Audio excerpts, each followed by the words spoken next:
Welcome, welcome, welcome. Praise the Lord. Amen. Wow. Wow. So, welcome again to Calvary Chapel Aklan. We're glad to have you here with us. And really, our Sunday worship is all about giving worship to God. Amen.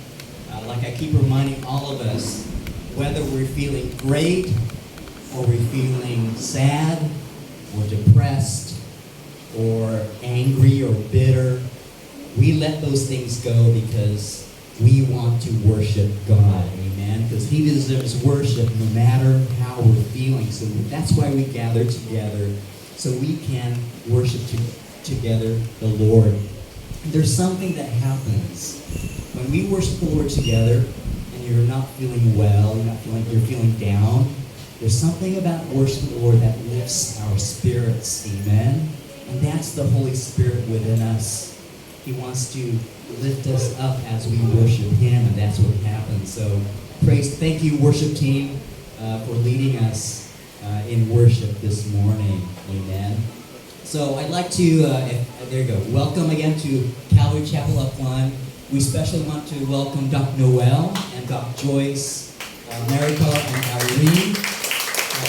They came here all the way from Iloilo to be with us. They were here with us yesterday, and it was nice to see them actually encouraging our worship team, because our worship team is actually very young, not even a year being together as a worship team, and Dr. Noel was giving tips on the keyboard, Marikar on the drums, and Irene was helping with bass and guitar.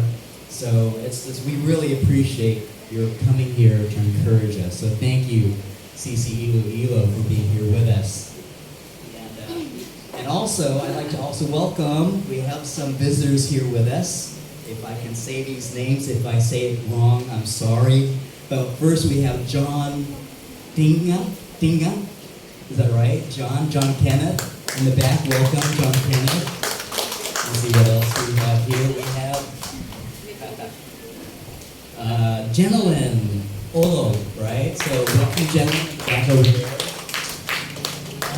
Joshua, Joshua, where are you, Joshua? Joshua, welcome, Joshua. And Mary Joy Molato, is that right? Mary Joy, where are you? Welcome, is that you? Welcome, glad you're here with us. Then we have, this is the name of our daughter, Micaela. Where are you, Micaela? There, welcome, Micaela. And CJ De whoa. Where's CJ? CJ, where are you? Where are you? Right here? That you. Welcome, CJ. All right. Sorry about your last name. Jonathan, this is easy. Jonathan Reyes. Where are you? Jonathan, welcome. And, whoa. Okay, another one here. Leah May Mulatto. Leah May, where are you? Okay, very good. Welcome. And Virgie Marie Fernando. Virgie, where are you? Right there. Hi, Virgie. Welcome. And, More de Luna, is that right? More de Luna? Is that right? Yeah. More de Luna. Welcome, Latoya. Very good. Again, and I'm so glad this part's over. I don't like just messing up your name, so forgive me. But welcome to Calvary Chapel Upline. We're glad that you're here with us. You're not here by accident. God has a message for you, so I pray that you open your hearts to hear what God has to say to you. The main thing is that God loves you. Amen. God loves you, each one of us. And we need to remember that. Okay? We have to remind ourselves, no matter what we think of ourselves, God loves you. Amen. So welcome to Calvary Chapel of Columbia. We have a few more announcements before we invite Dr. Noel with us. Again, Baliman Discipleship Outreach was a blessed time last Sunday. Some of the youth was there last time, and it was such a blessing. And two of the youths, we shared the gospel, and two of the youths were able to receive Jesus in their hearts. So praise the Lord for that. And again, thank you to all of the leaders and youth who have helped to make that happen. You know, that the Lord cannot work without us, without you. So thank you for really being part of that outreach. And we will be back there on May 5 and May 19. Our goal is to continue to disciple the people there to know Jesus more. And that's why we are really dedicated to doing that. But we're glad to have the Valley One youth here as well. And we hope you come back again. Worship seminar was this past Thursday. Was it Thursday? Yes, Thursday was this day. And it was the theme was the heart of worship. And what a blessing. We welcome also Karen, first time playing with the worship team. Karen, very good. And the Beatbox. It's good to have you. And Feb as well is going to be backup. So Feb, as part of the requirements is attending the worship seminar to be on the worship team. So really glad to have you on the team. Thank you, Thea, again for your time to do that. We also had a special fellowship with Brother Arnell Crew yesterday, and he was able to do the devotional with the worship team, so it was nice to have him here. He was in a conference in Boracay on his way home to Iloilo, and wanted to stop by here to just bless the youth here. So thank you, Brother Ariel, for being here. CCA Youth, Y Jam is this afternoon, so some of you youth who are here for that, it's going to be a great time. I'm really excited what the Lord's doing in the youth because they took ownership of this. They said, let's do more. We want to do more stuff, more fun stuff, so that we can invite friends, so that they can hear the good news of Jesus Christ. So pray for that time as they continue to serve the Lord with Y Jam this afternoon. Again, other upcoming events, Mother's Day coming up quickly. You kids, don't forget Mother's Day, May 12th. So don't wake up forgetting and not saying anything to your mom. But remember to say Happy Mother's Day and tell her that I love you, Mom. Okay? I love you, Mom. It's very important. Y Jam, May 12th and May 26th. Youth Camp is on June 7 to 8. At the Jose compound in Boog. So that should be a fun time. So you're all are invited. What? 6, 7, 8. Oh, 6, 7. Sorry, 6, 7, and 8. Excuse me. That's right. 2 nights. What's that? Oh, do you want to add one more day? Wow, they're really excited. So we will pray about that. But for right now, 6, 7, 8, because they're so excited. Oh, some more. Baptism is on June 30. So if you have received Jesus but have not been baptized, baptism is one of one of what Jesus wants for us. So, yes, exactly. So, if you have not been baptized, but you received Jesus, please see one of the leaders, the elders, sign up for that. We have a couple of classes to teach you about what that is all about. That's June 30. We pray that some of the people in Gun Valley One will also join us in that celebration. Some of the our church activities, Sunday school 8:30 here at church. It's a good time with the youth and the kids and the adults. Gwen has been faithful to be teaching through the book of John. What a great time, because you can actually discuss the verses as we go through it verse by verse through the book of John. So thank you, Brother Gwen. Wednesday, I love Wednesday prayer fellowship at 5 p.m. It's really a great time that we can share our praises, and not just praises, but our also prayer needs, so we can pray for one another. I really love that time because there is power in prayer. There is power in prayer. So come join us on Wednesday evening. Just a little thing here. If you're sick, especially coughing, kindly stay home and let the leaders know so that we can be praying for you. Again, the whooping cough is kind of going around. So stay home if you are, but let us know so that we can be praying for you. Last but not least, if you have a cell phone, okay, refrain from using it, okay? We want to worship the Lord by paying attention during this time when we go through the Word of God, okay? We need to respect God and just put the phone down. Unless you're using it for a Bible app or to take notes, it's okay to use it.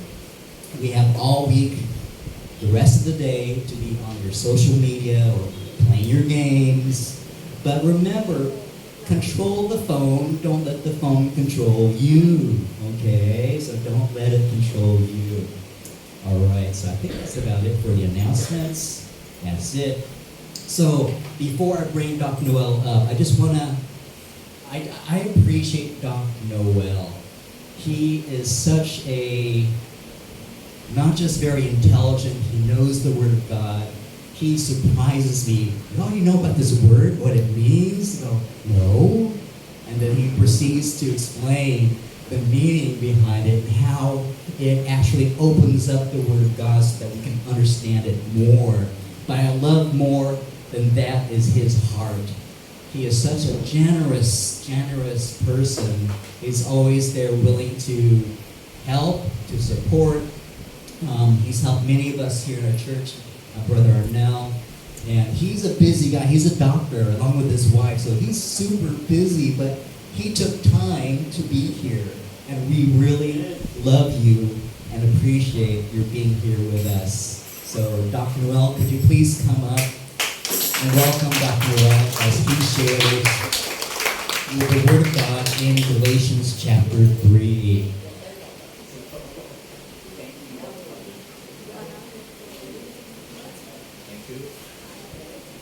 Thank you, Pastor Mike.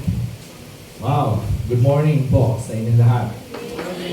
It's a great pleasure for us to be back here. And we were so excited yesterday to find the young people. They have really umangat yung skill level nila sa pagtutugtog ng mga instruments. But more than the improvement, significant improvement in playing the instruments, we were just amazed to see their enthusiasm in serving God, even in just the rehearsal part. And you saw them how they led worship this morning.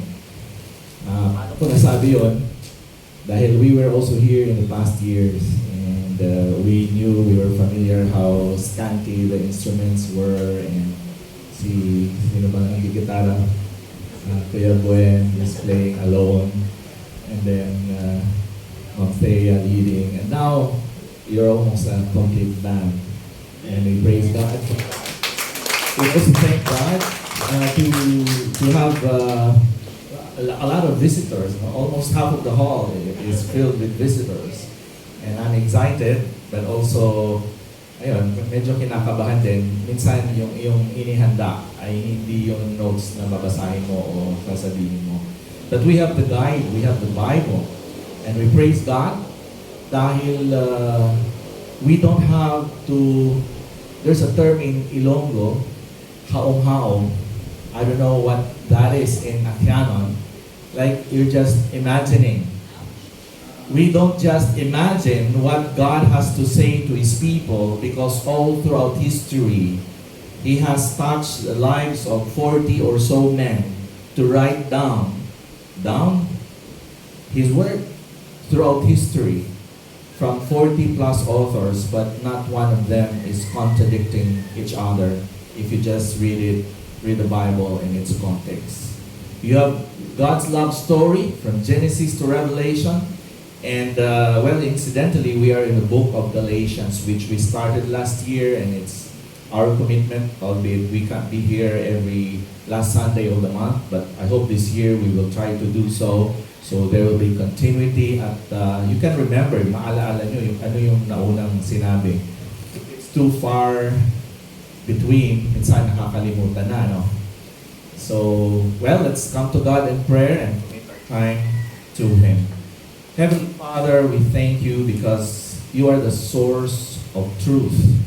And you have laid down your truth in your word, dear Lord, for us to understand your will, for us to get a good grasp, Lord, of the gospel which you have emphasized and lived out and warned about and promised about in your word. That those who read it, Lord, will be convicted in their hearts, and that they would be changed by the power of the Holy Spirit upon hearing your word. That is where faith begins, and that is where the Holy Spirit's ministry in the life of a person continues until the end. We also thank you that salvation is something that comes from you. You have planned it, you have executed it, you have provided a way for men to be saved. And once saved, Lord, we thank you that it is not upon men to preserve that salvation, but still by your grace, you're gonna preserve it until the end.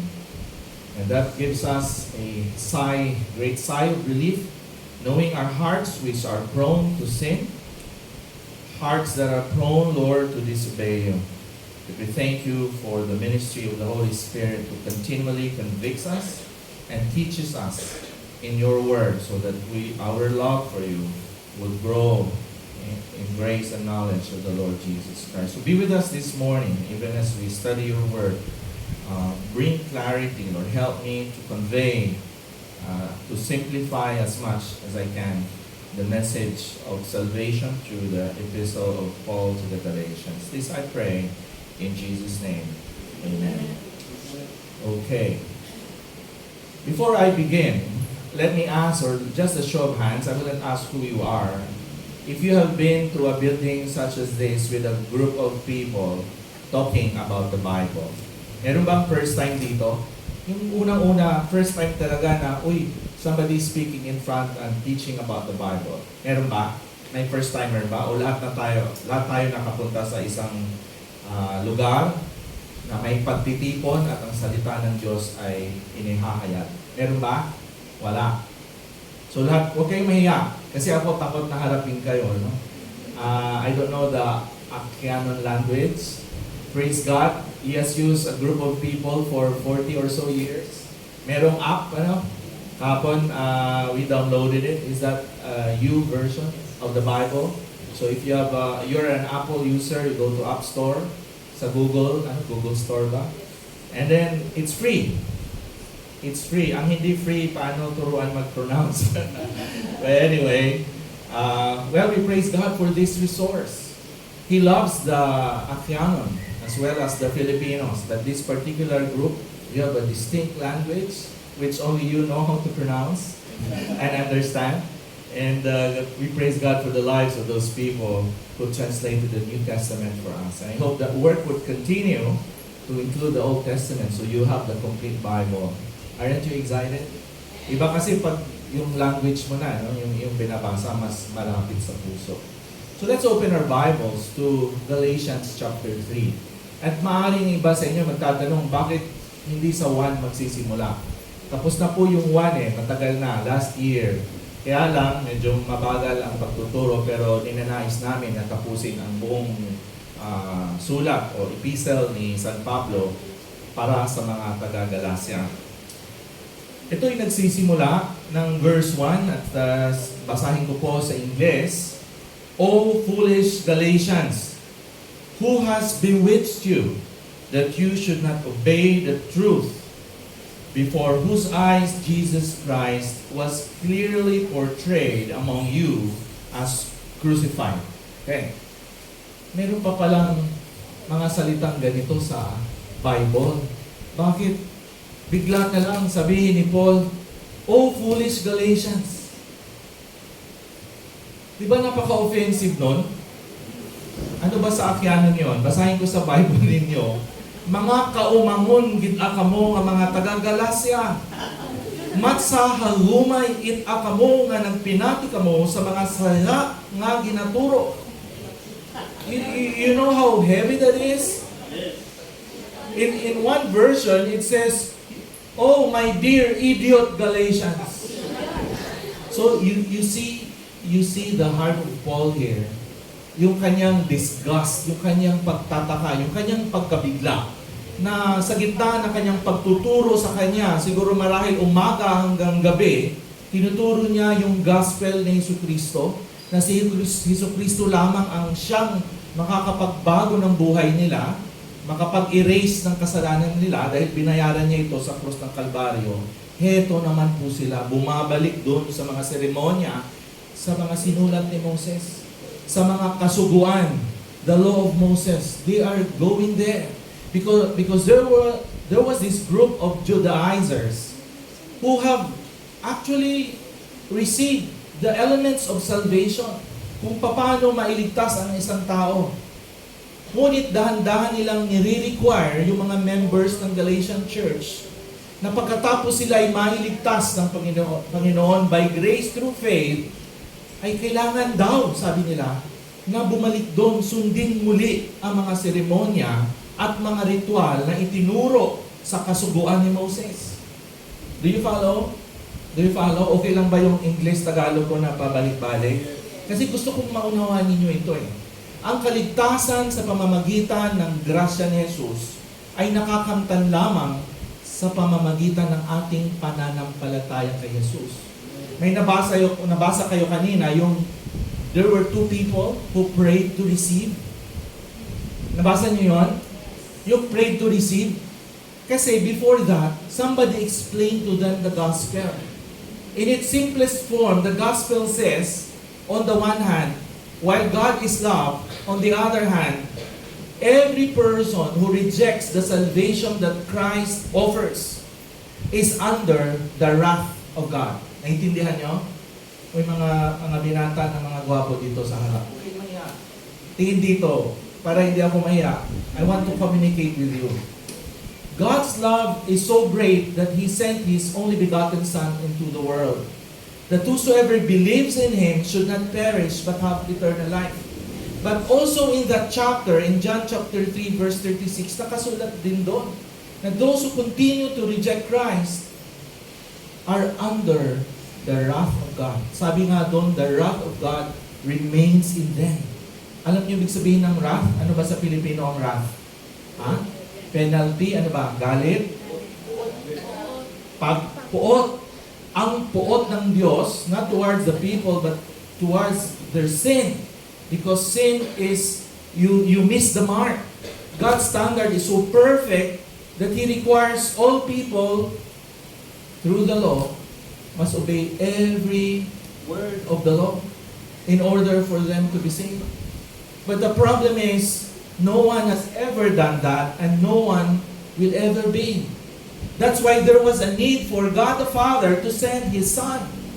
Why did He have to begin as a baby? Ba't hindi na lang siya pumunta dito, Biyernes ng hapon, magpapapako sa cross, and then rise again on the third day, Sunday, and then the following day, go to heaven. Ba't hindi na lang yun? Anyway, kailangan ng pagdanak ng dugo. Without the shedding of blood, there's no remission for sins. Why did He not do that? Why did He had to start from being born? Alam niyo ba ang sagot? Kasi po, kailangan ni Jesucristo na tuparin ang lahat ng requirements ng kasubuan ng utos ng Diyos na nakasulat sa Old Testament. He had to perfectly, meticulously obey all the requirements of the law. Yes, including the ceremonies. Yes, including the rituals. And yes, all its provision. He had to perfectly obey those requirements of the law for Him to be the perfect lamb. Anong perfect lamb? Kordero ng Diyos. Perfect na kordero ng Diyos na siyang magiging sacrifice on the cross. So ito yung sinasabi ni Paul. Kaya siya nagsimula ng verse 1, O foolish Galatians, sa term ninyo, kaumangun gid-ah kamo. You're so foolish. Not in the sense that you are ignorant, but in the sense that you are disobedient. You know by heart what I have been telling you. Ang sabi nga dyan, before whose eyes Whose eyes? Sa kanila, yung sinusulatan niya. Jesus Christ was clearly portrayed. Yung portray na ito ay hindi yung portrait na picture na we pin in our walls, sometimes in secret places in the house for us to see. Ano? Ito yung ginamit dito, parang pahayagan eh. Parang announcement. That is how deep Paul has clearly explained the gospel to the church in Galatia. Sabi niya, among you as crucified. Yung newspaper, binibenta para malaman ng mga taong balita, di ba? It has to go to as many places as possible. You have a school paper in school, so it talks about events in school. We have a local paper for the town, so we will know what's happening in the town.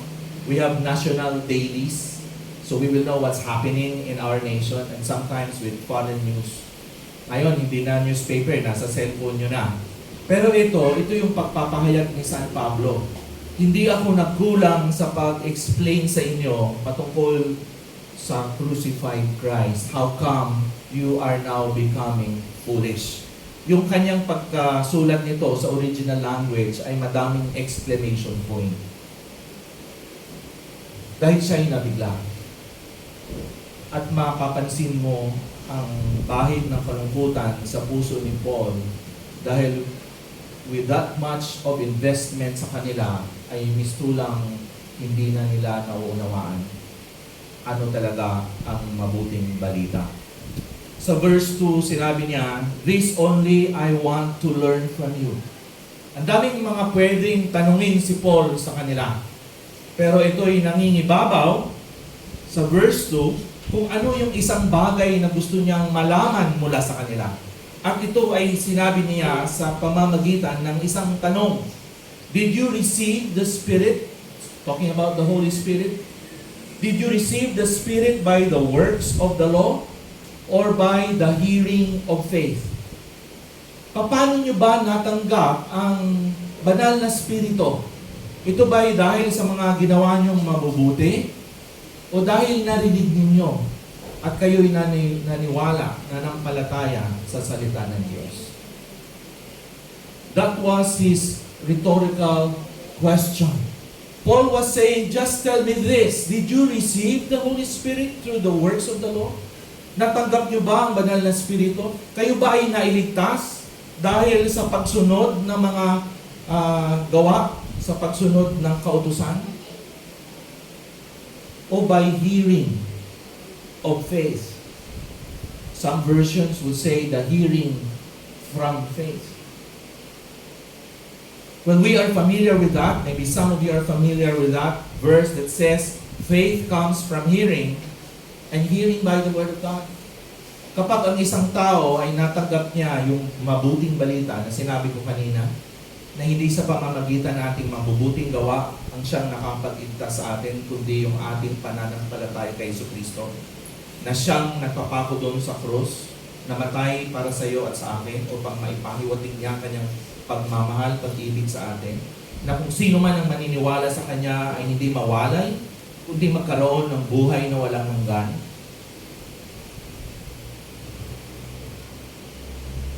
Is that by hearing of faith? Or because you worked for it? Well, obviously, the Galatians received the Holy Spirit through simple faith. Sa Ephesians 2:8 and 9, maliwanag doon, for it is by grace that you have been saved through faith. And this not of your works. It is the gift of God. Ito'y parang aginaldo, parang regalo. O sino nag-celebrate ng birthday ngayong Abril? Pakitaas ng kamay. May party daw mamaya no? May fellowship. Sino? Abril. Walang bayad to. Walang Abril. O Mayo. Sino sa Mayo? Ayun. Anong pangalan mo, Langka? Princess? Virgie? Okay. Pag si Virgie ay may birthday at may regalo, anong mararamdaman na magbibigay ng gift sa kanya kung babayaran niya? Hindi na gift yun. Yung gift walang bayad, di ba? Do you pay for the gifts you receive?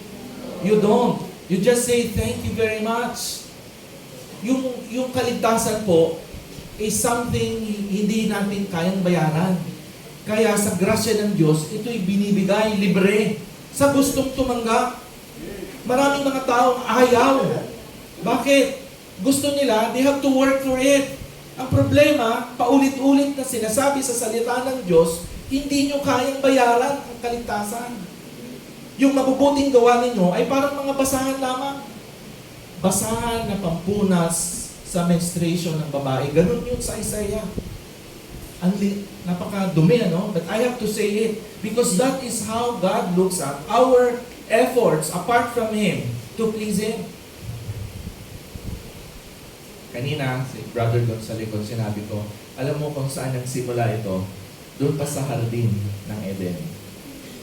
May panahon na sabi ng Panginoon, indirectly, no, sa mga anak ni Adan at Eva, si Cain at Abel, you prepare a sacrifice.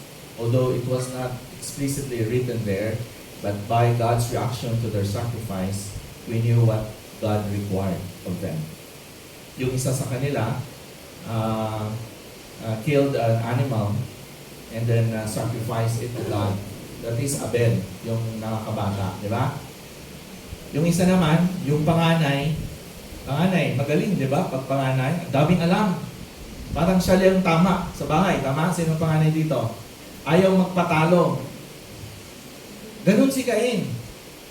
Sabi niya, okay, kung yan yung requirement ni God, siguro tatanggapin niya din. Yung mga prutas ko sa garden, ang taba-taba nila. Imagine, wala pang pollution noon. Siguro yung kanyang papaya, yung kanyang squash, yung kanyang pipino. Hindi sinabi sa Bible, ini-imagine ko lang gaano kataba yung mga prutas na kanyang inihain. Aba, yun yung kanyang sinacrifice. Hindi natuwa ang Diyos. Bakit? Hindi yun yung kanyang pinag-sky. At mula sa panahon ni Cain hanggang sa ngayon, madaming mga reliyon sa buong mundo na ganun. Sabi ni Jesus, I am the way, the truth, and the life. No man comes to the Father except by me. Aba, dinagdagan. Ang daming mga santos, doon sila nagpipray.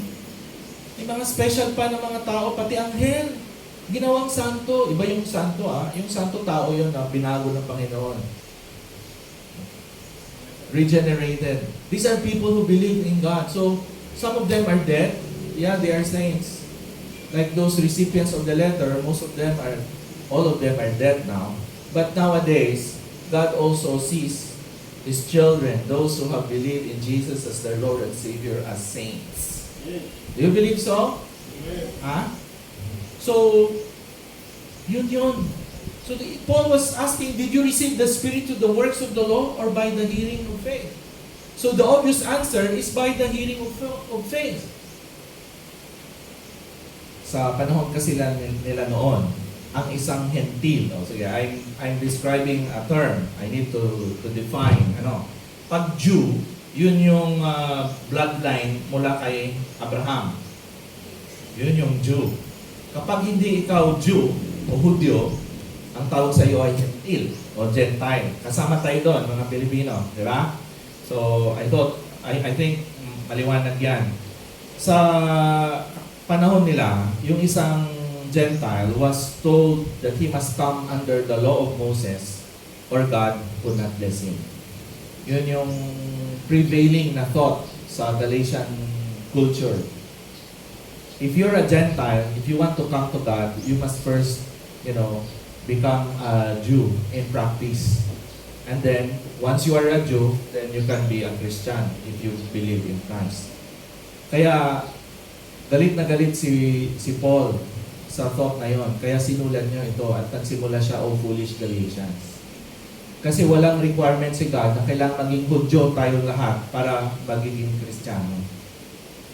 Kasi yung plano niya upang iligtas ang mundo, although nagsimula siya sa mga Hudyo, His overall plan is to include us, the Gentiles. And it's written, even in the Psalms.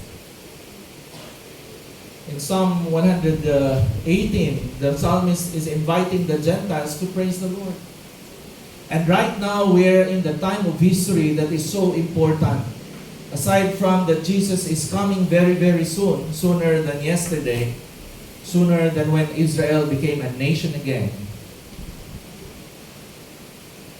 we are nearing that point when the number of Gentiles is reached, which God has beforehand determined. Pag narating na yon, and then Jesus will come to judge the world. But before doing so, He will bring His church to heaven to spare them from that wrath.